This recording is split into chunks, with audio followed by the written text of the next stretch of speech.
Valentine's day రోజు lovers పార్కులకు, సినిమాలకు, హోటళ్లకు వెళ్ళడం కామన్. కానీ ఒకచోట మాత్రం టెంపుల్స్ కు క్యూ కడతారు. అదేదో శ్రీకృష్ణుడి ఆలయం అనుకుంటే మీరు పప్పులో కాలేసినట్టే. ఎందుకంటే అది జీవితాంతం బ్రహ్మచారిగానే ఉండిపోయిన ఆంజనేయ స్వామి ఆలయం. అసలు వాలంటైన్స్ డేకి ఆంజనేయ స్వామి ఆలయానికి సంబంధం ఏంటి అనుకుంటారా? అహ్మదాబాద్ లోని మేఘనీ నగర్ ప్రాంతంలో లగానియా హనుమాన్ దేవాలయం ఉంది.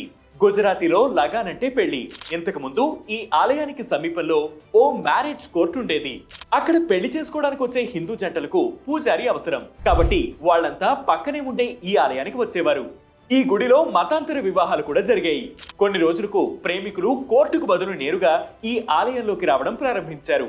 ఇక 2001 గుజరాత్ భూకంపం తర్వాత ఈ ఆలయ పూజారి హిరాభాయ్ జగుజీ పెళ్లి చేసుకోవడానికి ప్రేమికులకు సహాయం చేయడం ప్రారంభించాడు. దాంతో ఆయన వాలంటైన్ బాబాగా ప్రసిద్ధి చెందాడు. అప్పటి నుంచి ఈ ఆలయం 24 గంటలు తెరిచే ఉంటుంది. ఇక్కడ తెల్లవారుజామున 3 గంటలకు వివాహాలు జరిగిన రోజులు కూడా ఉన్నాయి. ఈ ఆలయంలో ఓ ఫోటోగ్రాఫర్ కూడా అందుబాటులో ఉంటాడు. ఇక్కడ పెళ్లి చేసుకోవాలనుకునే జంటలు ఒక అప్లికేషన్ ఫామ్ ను నింపాల్సి ఉంటుంది. వయస్సు ధృవీకరించే సర్టిఫికెట్లు, ఐడెంటిటీ కార్డులు, రెసిడెన్స్ సర్టిఫికెట్ తో పాటు 2 సాక్షులు ఐడెంటిటీ కార్డులు కూడా అందించాలి. ఆలయ రిజిస్టర్ బుక్ లో అందరి సంతకాలు సేకరిస్తారు. ఒకవేళ ఆ జంటలో ఎవరైనా ఇతర దేశానికి చెందిన వారు ఉంటే ఎన్ఆర్ఐ ఫామ్ కూడా నింపాల్సి ఉంటుంది.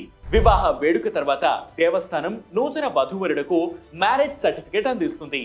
ఇక వాలంటైన్స్ డే రోజైతే ప్రేమికులు లగానియా హనుమాన్ దేవాలయానికి క్యూ కడతారు.